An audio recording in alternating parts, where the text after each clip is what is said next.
اور ہندوستان میں آپ دیکھ رہے ہیں کہ جس طریقے سے ایک برتری کا معیار پایا جاتا ہے کہ ہم بہت بڑی اکثریت میں ہندوستان کے اندر بھی، وہاں پر مسلمانوں کی زندگی دیکھیں کہ کس طریقے سے پریشانی کا شکار ہے، دلت دیکھیں، سکھ دیکھیں، وہاں کی وہ جو کمیونٹی ہیں وہ ایک تو برادری کا سسٹم ہے، ذاتوں کا سسٹم ہے اس کے اندر بھی، اور پھر پاکستان کے اندر آپ دیکھ لیں کہ مذہب کے نام پر جو ہم نے اقلیتوں کو فریم کیا ہوا ہے، کیونکہ جو ہی ہم مذہب کے نام پر فریم کر دیتے ہیں نا تو اس کا مطلب یہ ہے کہ پھر ہم اپنے آپ کو ایک بڑی جگہ پر رکھتے ہیں اور باقی سب لوگوں کو ہم کہتے ہیں کہ ہم ان کو دینے والے ہیں، ہم ان پر احسان کرنے والے ہیں۔ یہ ہم تو اقلیتوں کو حقوق دیتے ہیں، کیا وہ پیدا ہونے کے ساتھ کوئی اپنا حق نہیں لے کر پیدا ہوتے ہیں؟ تو پھر اس سوچ کے نتیجے میں جو پاکستان میں جن کو آپ اقلیت کہیں گے تو وہ اس سوچ کے ساتھ ہی بڑے ہوں گے۔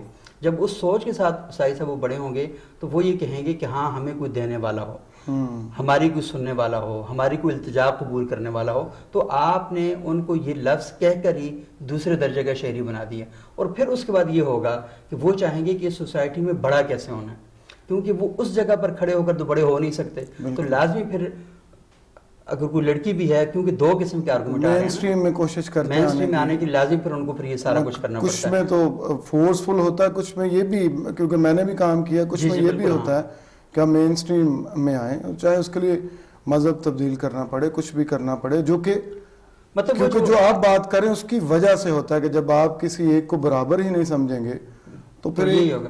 لیکن مجھے جو انڈیا کی آپ نے بات کی، ہم تو جس طرح آپ نے کہا ایک مذہب کے نام پہ ایک ملک بنا، لیکن وہ تو سیکولرزم کے نام پہ ملک بنا، ان کی ایک اپنی انڈیجنس جو ہے وہ بڑی اس پہ جو ہے ایک سٹرگل ہے۔ لیکن پچھلے 10 سالوں میں ہم دیکھتے ہیں کہ اس میں بھی جو اقلیت ہے اس کا بہت جینا محال ہو گیا۔ اگر آپ لیٹسٹ رپورٹس دیکھیں، چاہے آپ ایمنسٹی انٹرنیشنل کی دیکھیں، چاہے آپ UN کی رپورٹس دیکھیں، تو انڈیا میں پچھلے 10 سال میں جو مذہبی اقلیتیں ہیں ان کے جو حالات بہت بد سے بدتر ہوتے جا رہے ہیں۔ یہ آپ سائی صاحب آپ یہ دیکھیں کہ جب احمد آباد کا ماسکر ہوا تھا، بالکل لوگوں کو زندہ جلا دیا گیا، 2002 میں میرا خیال، اور پھر دلت کمیونٹی سے متعلق جو رپورٹس آئی ہیں کہ وہاں پر وہ کس طریقے سے زندگی گزار رہے ہیں۔ مسلمانوں کے بارے میں وہاں پر کئی لوگوں نے سروے بھی کیے اور تحقیقاتی رپورٹس آئیں کہ کس طریقے سے ان کی زندگیوں کو وہاں جیرن کر دیا گیا ہے۔ اور وہ جو بڑے بڑے کرمنل تھے وہ آپ دیکھ رہے ہیں کہ بڑے بڑے اہم عہدوں پر وہاں پر اب فائز ہو چکے ہیں۔ پاکستان کے اندر اس طرح کا ماحول بہت کم تھا۔ بدقسمتی کے ساتھ جب وہاں سے نیریٹو یہاں پر آنا شروع ہوا، کیونکہ پاکستان میں جب بھی انتخابات ہوتے ہیں تو آپ دیکھتے ہیں کہ یہاں انتخابات فرقہ وارانہ بنیادوں پر نہیں ہوتے، یہاں پر انتخابات ہندوستان کو شکست دینے کے نام پر نہیں ہوتے، یہاں پر انتخابات ہوتے ہیں جی ہم روٹی کپڑا اور مکان کی بنیاد پہ کریں گے۔ یہاں پر جب انتخابات ہوتے ہیں تو اس بنیاد پر ہوتے ہیں کہ ہم بجلی کا جو بحران ہے اس کو حل کریں گے، ان بنیادوں پر انتخابات ہو۔ لیکن وہاں پر جب بھی انتخاب ہوتا ہے تو وہ اینٹی پاکستان ایجنڈے پر ہوتا ہے، اور جو شخص جتنا پاکستان کے خلاف بات کرتا ہے اتنا ہی ووٹ لے جاتا ہے۔ تو یہ جو پاپولر ووٹ حاصل کرنے کی اپروچ ہے، اس کا ان کی مائنارٹیز کے ساتھ کیا تعلق ہے جو اینٹی پاکستان ایجنڈا ہے؟ وہ اصل میں دیکھیں جب آپ اپنے لوگوں کی خواہشات کو فلفل نہیں کر سکتے تو پھر اس طرح کرتے ہیں کہ آپ ایک بڑا سا آسمان کریٹ کرتے ہیں اور آپ کہتے ہیں کہ آپ کا حق اس لیے ہم پورا نہیں کر پا رہے کہ ہمارے اندر اس قسم کے طبقات موجود ہیں کہ جو دشمن ملک کے ساتھ اپنی پینگیں بڑھا رہے ہیں اور یہ کر رہے ہیں۔ تو جب بھی آپ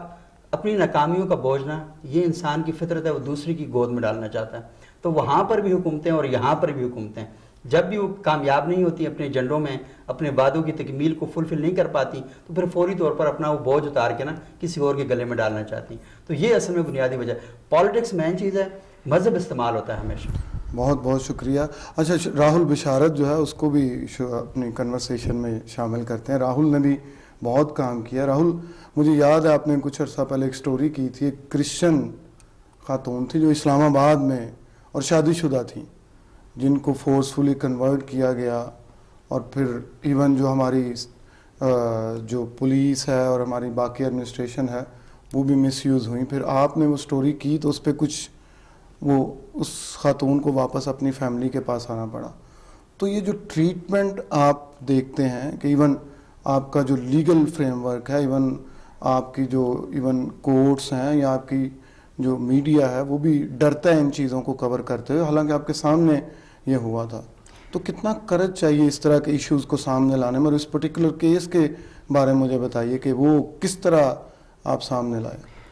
بہت شکریہ عون صاحب، آپ نے مجھے اس ڈسکشن میں شامل کیا، اور کچھ جو آپ اس سے پہلے آپ اور سبوق صاحب جس موضوع پہ بحث کر رہے تھے، تو میں یہ سوچ رہا تھا کہ ہمارا جو سب کانٹیننٹ ہے یہاں پہ جو مذہب کی جڑیں ہیں وہ صدیوں پرانی ہیں، اور چاہے وہ مذہب ہے یا مذہب کے اندر کسی کا کوئی فرقہ ہے، اس کا اس سے لگاؤ اگر آپ اس کو ویسٹرن ورلڈ یا جس کو آپ ڈیولپڈ ورلڈ کہتے ہیں اس کے ساتھ کمپیئر کریں گے تو آپ دیکھیں گے تو ان کے ایموشنل اٹیچمنٹس ان کی ریلیجن کے ساتھ بہت زیادہ وہاں ہوتے بھی ہیں. بہت زیادہ جی، بڑی مار کھا کے انہوں نے اس سے نکلے ہیں. بالکل آپ ٹھیک کہہ رہے ہیں، لیکن اس میں کچھ کنٹریبیوٹنگ فیکٹرز کہ ہمارے ہاں 21ویں صدی میں جمہوریت بھی ہم دیکھ چکے ہیں، اور ہمارے یہاں کے لوگ تعلیم حاصل کرنے کے لیے مغربی ممالک میں جاتے ہیں لیکن واپس آتے ہیں، یا وہیں پر بھی وہ شدت پسند اور مذہبی منافرت کے جذبات وہ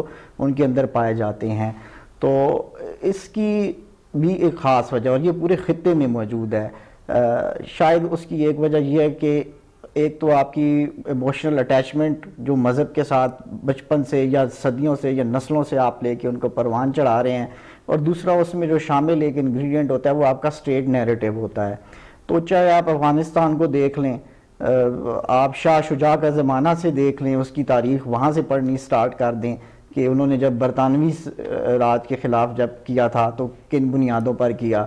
چاہے آپ انڈیا کے اندر ڈیموکریسی کو لے آئیں یا اس سے بھی کوئی ایڈوانس سسٹم لے کے آ جائیں، لیکن وہ اٹیچمنٹس ود دیئر ایموشنز اور ریلیجن اور اس کے نام پہ بڑی آسانی سے دیکھیں اتنا عرصہ ایک سیکولر اسٹیٹ تھی اور بی جے پی نے آ کے ان ایموشنز کو ہوا دی، اور آپ وہ کو اتنی ایک اسٹرانگ الیکشن کمپین چاہیے تھی کہ آپ نے ان کو ٹریگر کر دیا.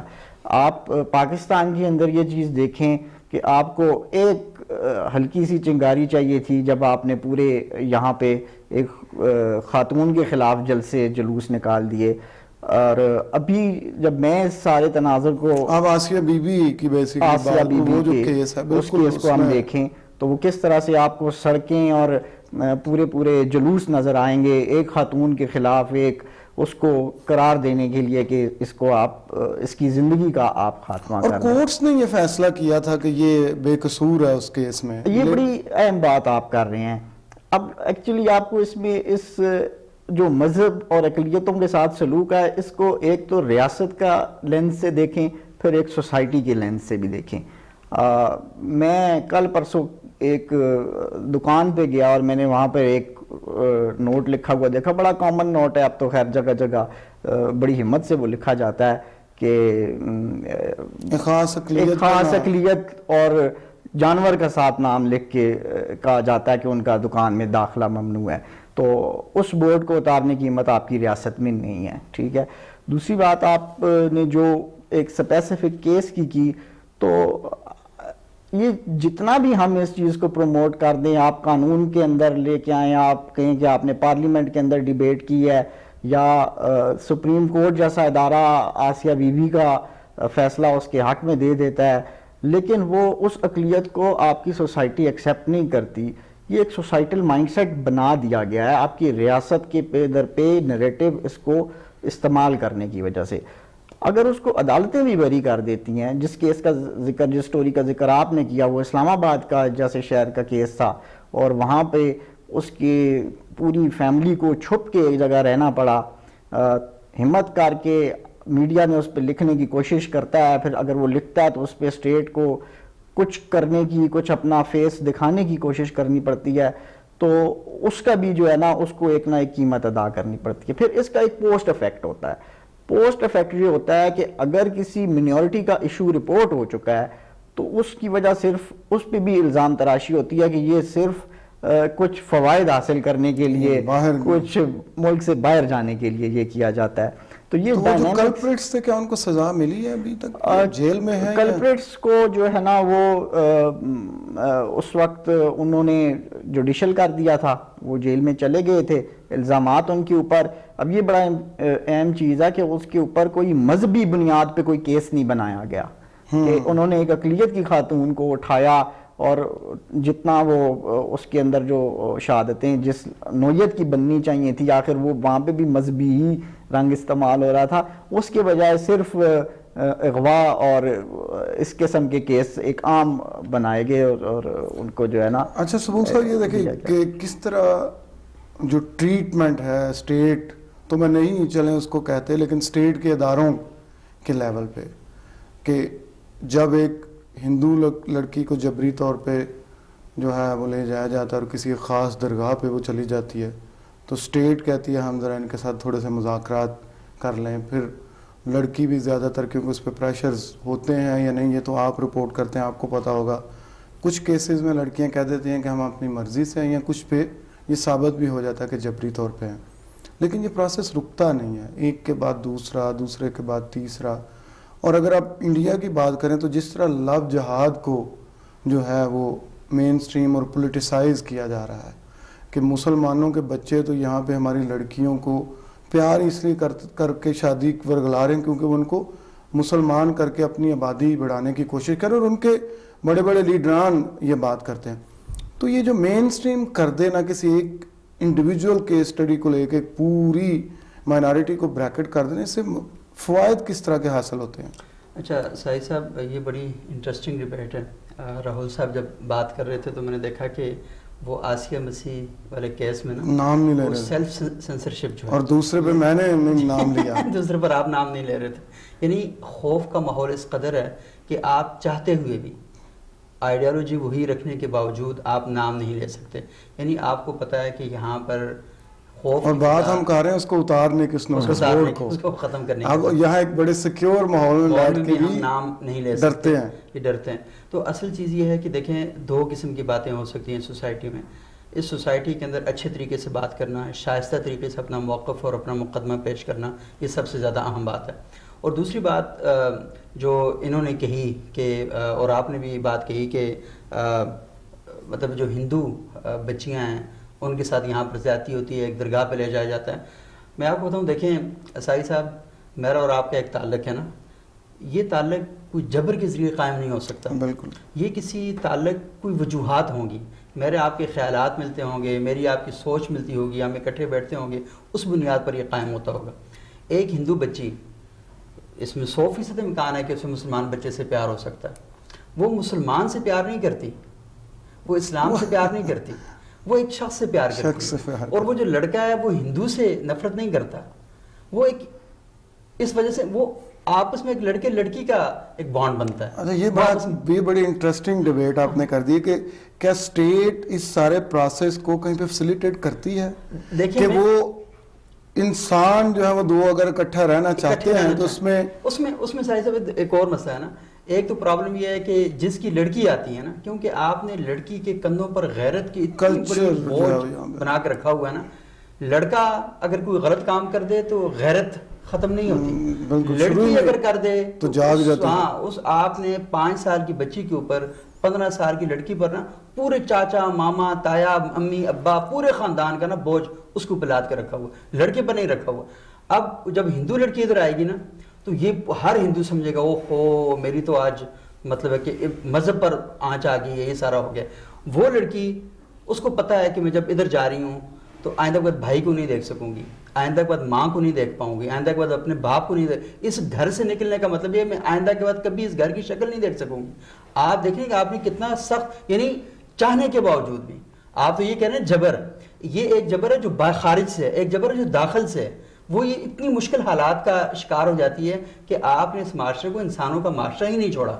اور یہ صرف پاکستان کی بات نہیں, ہندوستان میں بھی یہی ہو رہا ہے. اور آپ سر یہ دیکھ لیں کہ وہ لوگ جو پاکستان سے یا ہندوستان سے اٹھ کے باہر کے ممالک میں جاتے ہیں, جب بچیوں کی شادی کرنے کی بات آتی ہے وہاں سے اٹھ کے پاکستان. اچھا بڑی انٹرسٹنگ ایک چیز ہے, جنوری 2021 میں UN نیشن جو جنرل اسمبلی کا سیشن تھا, اس میں انڈیا اور پاکستان دونوں ایک دوسرے پہ الزام لگا رہے تھے کہ آپ کے پاس جو مائنارٹیز کا ہے نا آپ ٹھیک طرح سے ٹریٹمنٹ نہیں کرتے. وہ کہہ رہے تھے نہیں آپ کیس اسٹڈیز, انڈیا نے کرک جو مندر ہے اس کی کیس اسٹڈی جو میں گیا بھی ہے وہاں پر دیکھنے کے لیے. اچھا کرک جو ہے ایک تو اس کی ڈارک سائڈ ہے کہ اس کو جلا دیا گیا, ایک اس کی ہمارے یہاں پہ میں اگر آپ کو دیکھوں تو ایک اس کی پازیٹیو سائڈ بھی ہے کہ کس طرح ہمارے اسٹیٹ اپریٹس نے اس پہ ریئیکٹ کیا, ہماری سپریم کورٹ نے ریئیکٹ کیا. Chief justice of supreme court وہاں گئے اور انہوں نے کہا جن لوگوں نے اس کو جلایا وہ پے کریں گے اور اب وہ اس کو بنایا گیا. اسی طرح ہم دیکھا رحیم یار خان میں ہوا. جی بالکل. تو کچھ ایفرٹس کر رہی ہے یہ اسٹیٹ، یہ ہماری حکومت ڈیلیبریٹ ایفرٹس کر رہی ہے. جب بابری مسجد کا واقعہ پیش آیا تھا اس کے بعد آپ نے پاکستان میں دیکھا کہ کئی مندر تھے انہیں قبضہ بھی کر لیے گا، انہیں جلا بھی دیا گیا، لیکن اس وقت بھی جو ہماری حکومت تھی، ہماری ریاست نے ان مندروں کی تزئین و آرائش کی، اور کچھ ابھی بھی قبضے میں ہیں کیونکہ اس کی وجہ یہ تھی کہ وہاں تھا ہی کوئی نہیں. تو اور پھر آپ نے پتا سکھوں کا پشاور میں گردوارہ تھا، بہت عرصے سے بند پڑا ہوا تھا. سکھ کمیونٹی نے درخواست کی کہ ہمیں چاہیے، تو وہاں پر گردوارہ سیالکوٹ میں مندر جو تھا اس کو شروع کیا گیا. لیکن کچھ جگہ پر ایسا بھی ہوا کہ ہماری ایک اور مذہب کی ایک وابستہ چھوٹے ایک گروہ ہے اور اس کے ساتھ بہت زیادتیاں ہو رہی ہیں. نام لے لیتے ہیں ان کا، قادیانی ہیں، کر لیں احمدی کہہ لیں. اچھا یہ بھی بڑا مسئلہ ہے کہ ان کو احمدی کہنا ہے کہ قادیانی کہنا ہے، اس پہ بھی لوگ لڑ پاتے ہیں. وہ دیکھیں تو بہت وہ ہے کہ مرزا غلام احمد قادیانی نا، قادیان جگہ کا نام ہے، اور اس جگہ پر دیوبندی بھی رہتے ہیں، بریلوی بھی رہتے ہیں، حدیث بھی رہتے ہیں. تو جو وہاں دیوبندی ہے وہ بھی قادیانی ہے، جو بریلوی ہے وہ بھی قادیانی ہے. مرزا ایک قوم کا نام ہے، تو مرزا جنرل مرزا اسلم بیگ ہیں، اگر وہ مرزائی ہیں تو پھر وہ بھی مرزائی کہیں گے. مرزا شہزاد اکبر صاحب بھی ہیں، تو جس کے نام سے مرزا لگے آپ اس کو، تو وہ اصل میں جو نسبت جوڑتے ہیں تو نسبت تو نام سے جڑی جاتی ہے نا. ہم کہتے ہیں بڑے فخر سے کہ ہم محمدی ہیں، حضرت محمد صلی اللہ علیہ وسلم کو ہم مانتے ہیں، ان کے فالور ہیں، تو ہم نام سے لیتے ہیں نا. وہاں سے قوم سے اگر لیں گے تو باقی جو بہت سے لوگ تھے وہاں پر مکی جنہوں نے لڑائی کی وہ بھی دوسری قوم سے تھے. آپ مکہ سے کہیں گے تو مکہ سارے مکہ میں رہنے والے تھے، تو یہ تو نہیں ہو سکتا. تو یہ اصل میں عصبیت جب ہوتی ہے نا، عصبیت کا سب سے پہلا حملہ صاحب صاحب انسانی عقل پر ہوتا ہے، اور اس لیے میں کہہ رہا تھا نا اقلیت کی بجائے اقلیت کی وجہ سے ہونی چاہیے. اچھا راہل سبوک صاحب تو کو پتہ بڑی فلسافیکل بھی بات کرتے ہیں، ان کا اپنا تجربہ بھی بہت ہے، لیکن آپ سے پھر میں جو ہے کیونکہ آپ جرنلسٹ ہیں، رپورٹر ہیں، کام کرتے ہیں، جو ہمارے لاز ہیں، اب جیسے ہندو میرج ایکٹ جو ہے، یہ کیوں اتنا پولیٹیکل ہو جاتی ہیں چیزیں؟ کیوں ان کے لیے ہماری قومی اسمبلی میں اور ہمارے جو ہے جب ہم بنا کے دیتے ہیں تو ہم اس طرح کرتے ہیں جیسے ہم احسان ان پہ کر رہے ہیں. تو یہ جو اب تو سول سوسائٹی میں اب کام بھی کرتے ہیں ان کے ساتھ، ان کو رپورٹ کرتے ہیں، تو یہ کہاں سے سوچ آئی ہے کہ ہم جب ایک لا بنا کے دیں گے جس سے ان کی زندگیاں تھوڑی آسان ہوں گی، تو وہ ایک بہت بڑا احسان ہے ان پہ. یہ اصل میں آپ یہ دیکھیں کہ میں یہ دیکھتا ہوں، یہ چیزیں یا کور کرتا ہوں تو یہ ایک پیپر ورک سے زیادہ کی حیثیت نہیں رکھتی ہیں.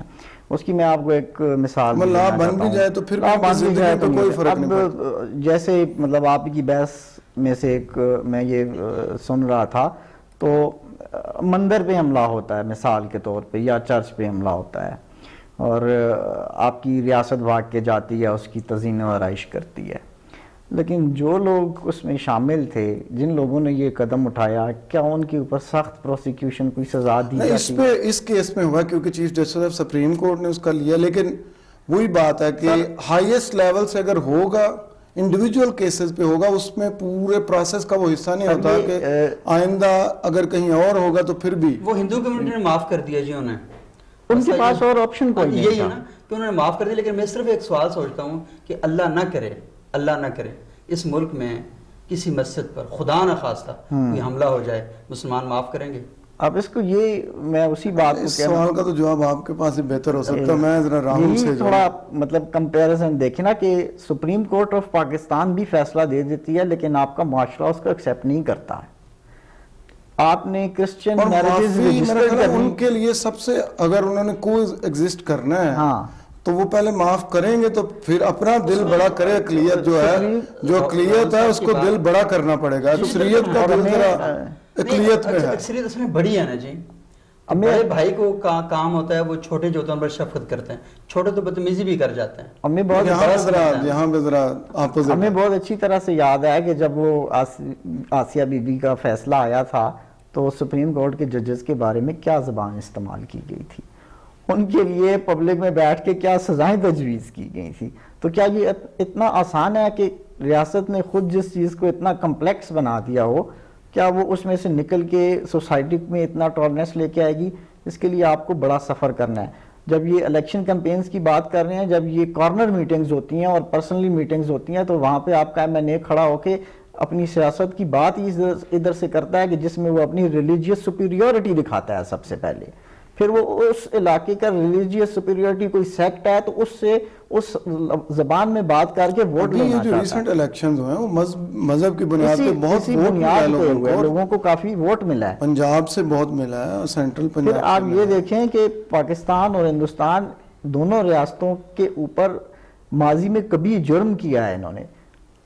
47 کے جو فسادات تھے اس میں ان دونوں نے ایک دوسرے کی جو خواتین تھیں ان کے ساتھ انتہائی ظلم، زیادتی، اغوا اور ریپ جیسے کبھی جرم کیے ہیں. اور اس سے بڑا جرم یہ ہوا ہے کہ آگے جا کے بھی انہوں نے نہ کبھی پاکستان نے اس پہ معافی مانگی نہ کبھی ہندوستان کی شروعات ریاست میں نے کچھ معافی اس طرح کی مانگی. غلطیاں کی گئیں کہ جن کو ایکسیپٹ نہیں کیا گیا. آج کہیں سے تک مائنارٹی وہ اپنا دکھ روئیں گے اور ہم اپنے مذہب کے لوگوں کا دکھ روئیں گے، لیکن ہم یہ نہیں کریں گے انسانوں کا کم دکھ، دونوں طرف جو انسان ہم تھے. یہ نہیں مانیں گے کہ ہم نے آپ کے اوپر یہ ظلم کیا اور آپ نے ہمارے اوپر شاہ جی میرا آخری سوال ہے، اگر مجھے اور صرف ایک کامنٹ صرف کروں گا کہ وے فارورڈ بھی آپ نے بتانا ہاں اسی پر میں بات کر رہا ہوں کہ یہ مسئلہ صرف یہاں کا نہیں ہے، یہ نصاب کا بھی مسئلہ ہے، یہ نظام کا بھی مسئلہ ہے، یہ مزاج کا بھی مسئلہ ہے. ایشو یہ ہے کہ بہت اچھا کہ آپ نے نصاب کی بھی بات کر جی ہاں. اب آپ یہ دیکھ لینا کہ مجھے بتائیں سسٹمیٹکلی آپ چیزوں کو ان کو جو ہے نا، یہ جو پاکستان کا مسیحی ہے، پاکستان کا ہندو ہے، اس کے ساتھ جب ہم بات کرتے ہیں ہم ساتھ بیٹھ کے کھاتے بھی نہیں ہیں، پیتے بھی نہیں ہیں، دفاتر میں برتن لگ رکھے ہیں. اور اگر امریکہ سے بتائیں کہ اگر امریکہ سے وہ گورا آ جاتا ہے وہ بھی تو مسیحی ہوتا ہے، اس کے ساتھ ہم کھاتے بھی ہیں، اس سے بیٹھتے بھی ہیں، نہ وہ ہماری زبان بولتا ہے نہ ہمارے کلچر سے آشنا ہے. اس کا مطلب ہے کہ یہ مسئلہ کچھ اور ہے، اور یہاں پر مسئلہ مذہب استعمال ہو رہا ہے اور مذہب کو بالا تر قوتیں استعمال کر رہی ہیں اور انہیں پتہ ہے کہ اس سے بہت سے فائدے حاصل کیے جاتے ہیں. مذہب کے بارے میں، اپنے خاندان کے بارے میں ہر شخص جذباتی ہوتا ہے. آپ پوری دنیا کے بارے میں بڑی ریشنل اپروچ کے ساتھ بات کریں گے، اپنے بیٹے کے بارے میں یہ نہیں کریں گے. حالیہ دنوں میں ایک واقعہ پیش آیا، ایک بڑے صاحب تھے، ان کا بیٹے کا مسئلہ پیش ہے. شاہ رخ خان کا انڈیا میں دیکھ لیں، جاوید چودھری صاحب کا پاکستان میں دیکھ لیں، تو جذباتیت پیدا ہو جاتی ہے نا. اولاد ہے سکی. نوح علیہ السلام کے دور میں سب لوگوں کو ڈوب رہے تھے، تو نوح علیہ السلام نبی ہیں، نبی سب کی فکر کرتا ہے. آخری ٹائم پر یہ کہا کہ یہ تو میرا بیٹا ہے، تو اللہ نے کہا انہ لیس من اہلک، یہ تیرا بیٹا نہیں کیونکہ تیرا فالوور نہیں ہے. تو مسئلہ یہ ہے کہ ہم یہ کلیم کرتے ہیں پاکستان میں، پوری دنیا میں کوئی بھی مذہب ہے وہ یہ کہتا ہے جی میرے بنیادیں تو اعلیٰ برتر انسانی اصولوں اور اخلاقیات پر قائم ہیں، لیکن جب عمل کی بات آتی ہے تو پھر وہاں پر کوئی بھی کام نہیں کر رہا ہوتا اور وہی زیادتیاں ہو رہی ہوتی ہیں. تو مسئلہ یہ ہے کہ یا تو آپ کے عقائد میں فرق ہے یا آپ کے اعمال میں فرق ہے. تو عقائد میں تو کوئی گڑبڑ نہیں ہے، آپ کے اعمال میں فرق ہے. اس کا مطلب آپ اعمال کی جب بات آتی ہے تو وہاں پر اپنی من پسند تشریحات لے کر آ جاتے ہیں، جس کے نتیجے میں سوسائٹی ساری ہو جاتی ہے. آپ کی آخری بات میں بالکل ایک پوائنٹ جو ہے نا وہ کیونکہ انہوں نے نصاب اور سلیبس کی بات کی، اس حوالے سے بتانا چاہوں گا کہ آپ کا جو سلیبس ہے، سلیبس کو کے اوپر چیک ایسی قوتوں نے رکھا ہوا ہے جو اس کو ٹالرنٹ ہونے نہیں دیں گے. سائنس میں بھی وہ کہہ رہے ہیں کہ سائنس میں بھی نہیں ہونے دیں گے. اور یہ وہ لوگ ہیں جو خود اسٹیٹ کے فیسیلیٹیٹر ہیں. اسٹیٹ کو ان کی ضرورت ہوتی ہے، ایسے تھنک ٹینکس کی ضرورت ہوتی ہے. تو جس وقت ان کو محسوس ہوتا ہے کہ اگر آج سلیبس میں یہ چیزیں شامل ہو کہ ہمارے مفادات کے خلاف جائیں گی، تو وہ آپ کی سوسائٹی کو نارمل سوسائٹی بننے نہیں دیں گے. ہم ایک reactive society, religious reactive society کے طور پہ ابھرے ہیں. ریئیکٹیو ہوں گے تو سب سے زیادہ کمزور طبقے اور ہماری یہ چین ریئیکشن ہی ہوتا رہے گا ہمارے. بہت شکریہ راہل بشارت صاحب آپ کا، بہت شکریہ سبوق سید صاحب آپ کا. مجھے اس کے ساتھ اجازت دیں. باتیں آپ نے دونوں صاحبان کی سن لی، فیصلہ آپ خود کر لیجئے. اس میں وے فارورڈ کیا ہے، ریاست کا کیا کردار ہے، سوسائٹی کا کیا کردار ہے، انڈیویجول کا کیا کردار ہے، اور ہم نے کس طرح جو اپنے ارد گرد ہمارے لوگ رہ رہے جن کے بارے میں ٹیبوز ہیں ہمارے، جن کے بارے میں ہماری ایک پرٹیکولر سوچ بنی ہوئی ہے کہ اگر وہ ایک خاص قسم کا عمل کریں گے تو ان کو ہم نہیں چھوڑیں گے. تو یہ جو اس پورے ریجن میں افغانستان پہ بہت تھوڑی بات ہوئی، اس کے لیے معذرت، لیکن جڑے رہیے ہمارے ساتھ. آپ سے ملاقات ہوگی ایک نئی ایپیسوڈ میں بہت جلد.